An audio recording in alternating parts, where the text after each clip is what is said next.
Hey everybody out there, this is Seto, and today for you guys we're going to be talking about net decking and how it's always been a thing in the game of Yu-Gi-Oh! And going into the future of the game of Yu-Gi-Oh! It's going to continue to be a thing. We're going to also talk about other tangents about net decking, about when you're checking a new deck out so you can learn about it and things of that nature. So without further ado, before I get started talking about net decking, I want to talk about an article that I found in one of my old books I got, Yu-Gi-Oh! Books I found in one of my houses that when I was cleaning up. And it's from September 2006, and it's talking about the national championship of that year. And there's a quote, there's a little paragraph that this guy wrote in the article of the book, and it says about net decking. He talks about net decking, which is really interesting. And this is back in 2006. This is almost 10 years ago. This is 9 years ago, almost. He says, "This is a trend that most likely will never is going to change in Yu-Gi-Oh! When players find a build that wins, everyone will immediately start playing it. Just like the top 4 of this year's Nationals, both of the decks were very similar with some variation and change. But people are still going to play the best deck." That's what this guy wrote in this article here. Back almost 9 years ago. Becker Price Guides. This was an old Yu-Gi-Oh! Book I used to get back in the day. But it's true. I mean, we're here 9 years later after this article's been written almost, and it's still something that happens in the game of Yu-Gi-Oh! When people find the best deck in the game of Yu-Gi-Oh!, they play it. People will buy that deck. The price hype, the bandwagon hype, the prices go crazy for the top tier decks. And people are going to invest in that deck because they consider it the best deck. And when the players consider a deck the best deck, or one of the best decks, people bandwagon it. They bandwagon the deck, I guess you could say. They also, net deck the best deck, the best players with those decks, I guess you could say to some extent. But net decking's been around since the beginning of Yu-Gi-Oh! So if anybody ever tells you it's not been, I mean, he says it back here, almost 9 years ago in the game, back in '06. So it's always been in the game of Yu-Gi-Oh! And going into the future, it's going to continue to be in the game of Yu-Gi-Oh! That is never going to change. Now, there are different times where I've always thought that net decking is an okay thing, and sometimes when I've always frowned upon it. I've always thought that net decking is an okay thing to do when you're looking up a new deck that you don't know that much about, or you're researching a new deck. So, for example, when I was researching Fluffles, or Raccoons, or Gravekeepers even back in the day, or I guess you could say Fluffles, Raccoons, Amazons, whatever, I had to do some research on those decks. So first off, before I even picked up the deck, I needed to know what the type of deck, what the deck did, what the archetype was about, and also what builds were considered good. What were the good cards in the deck people considered. So, if I'm playing Gravekeepers and I'm just a noob and I don't know anything about Gravekeepers, I want to know that, people run 3 Necrovalic, people run 3 Spy. This is a card that some people are trying out and then some people are not. So a good example is Fluffles, I guess you could say. Some people run Dark Strike Fusion, some people run Fusion Substitute, some people run Polymerization. Different people run different things, and you have to find out what fits for you. But it's good to research these things, and sometimes it's okay to net deck in that respect because you're learning the ropes about the deck.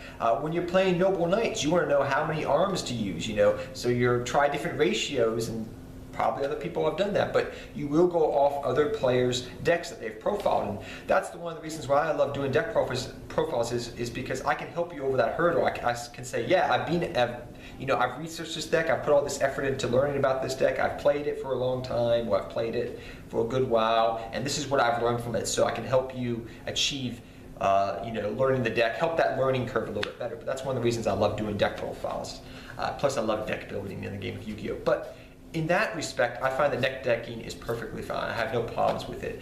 But I find sometimes when you're just taking a deck card for card, and you're not just putting any of your input in it, you're just saying, well, for example, we'll just say, because we're going to talk about him later, Patrick Hoban won with Burning Abyss. So I'm going to play that exact build card for card and play it right now because he topped with it. When players do that, which some players do, some players don't, if they're just trying it out, to say, well, what was his thought process? Why was he playing this card? That's fine. But when you just take it card for card and you're not putting any of your input into it, and I guess that's the main key here. If you're putting your own input, you're changing a couple of things around because you could say, well, I think I could do X and Y and make it maybe a little bit more better because I'm that type of player. I like playing a little bit more conservative. I don't want it to be super fast.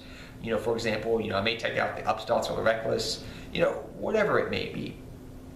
That is okay, but you want to make the deck tailored to your style because each player has their own type of way they play Yu-Gi-Oh! They play a lot of traps maybe, they may play it more like a speed deck or a turbo deck build instead of more of a defensive deck. Different players have different ways they play the game. And I find that if you're just taking a person's deck because they're considered the best player and just playing it card for card and that's your sole reason why, that is very wrong, and that's not going to help you become a better Yu-Gi-Oh! Player. Now, Patrick Hoban, like I was saying earlier, his name, he does use this to his advantage. He's actually stated it sometimes. I've heard in articles he has done that he does this. He'll take a deck that he doesn't consider the best deck or the best variation of a deck, and he'll play that deck at a tournament, he'll top at it, people will net deck it, and then he'll use another build to combat his previous deck so he can beat them. He's actually done this before. He actually has written articles on it. You can go look it up. And other players have stated that that's what he does sometimes, depending upon the format. But that's where net decking can come back to bite you in the butt, because you'll play against something that combats it, or a player comes up with an idea of how to combat their old deck. And he has done that. He's a smart player in that regards. No matter what you think about his character, I think he's very smart in that aspect and other aspects of the game. He's very intelligent. But whatever you want to say. But that's just my thoughts on net decking. It's okay. There's certain times when it's okay when you're learning about a deck, but never, ever, just from personal experience and watching players do it, never just, take a deck and just say, well, this player did the best deck. And a lot of new players into the game of Yu-Gi-Oh! do that because they don't really know as much.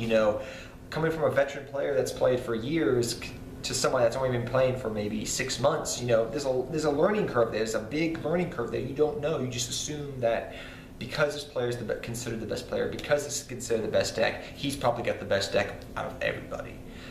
Granted, I do think, some of the more competitive players out there, I used to play competitive, but I've been out of the competitive scene for a couple of years now, so I don't know everything. But I would say that those competitive players do have an edge. There's a reason why they keep doing good. I think it's because they're playing with the best decks, maybe you could say, but also there's something else that they have that's intangible. They have the smarts. They have, they've been there, they've done that. They have the experience, I guess you could say. They know how to deal with certain situations. They know how to deal with players that net deck and things of that nature. So I always say, no matter what deck you're building, it's okay to research it, but put your own spin on the deck.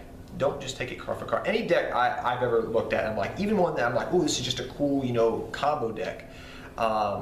Like a Lenthio's Shooting Quasar Exodia deck. I like that deck. That's cool. I've played it, but I did change maybe 5 or 6 cards out of the deck because I said, I like it playing it this way. So that's just my thoughts on net decking. But till next time, guys, take care, have fun dueling, good luck dueling, and tell me what your thoughts are on net decking.